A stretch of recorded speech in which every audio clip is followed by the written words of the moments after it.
Welcome to D.Y. Patil, College of Engineering and Technology, a trusted destination for engineering, education, and transformative learning.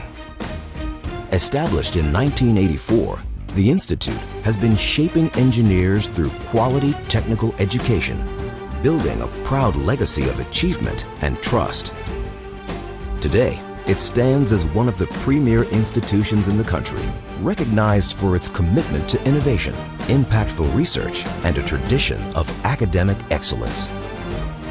D.Y. Patil, College of Engineering and Technology, building engineers for the real world.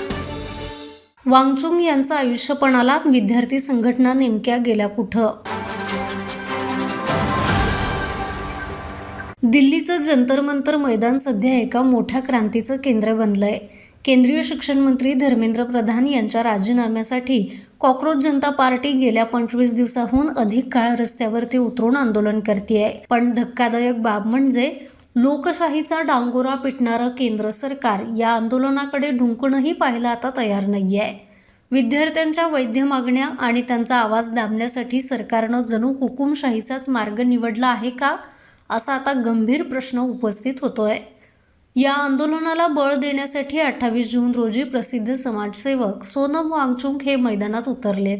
आज त्यांच्या आंदोलनाचा 20वा दिवस आहे.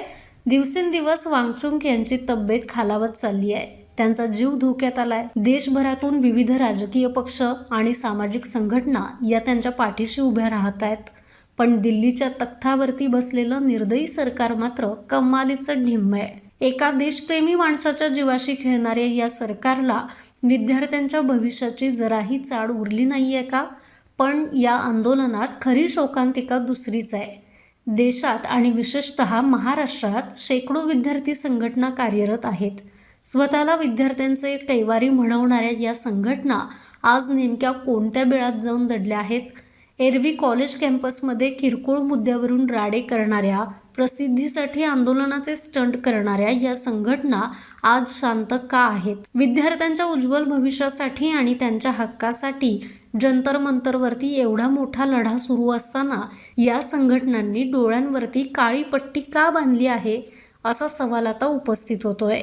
भविष्यातील पिढ्यांना चांगले दिवस यावेत म्हणून एक वयोवृद्ध माणूस स्वतःचा जीव पणाला लावून बसलाय आणि तरुण रक्ताचा दावा करणाऱ्या या संघटना मात्र राजकीय आकांचं हुकूम पाळण्यात व्यस्त आहेत. दडपशाहीला जुगारून या विद्यार्थी संघटनांना कधी जाग येणार की केवळ स्वार्थासाठी रस्त्यावरती उतरणार, हाच आजचा सर्वात मोठा यक्ष प्रश्न. तुम्हाला यावरती काय वाटतं? कमेंट करून नक्की सांगा. माझा महाराष्ट्र न्यूज कोल्हापूर.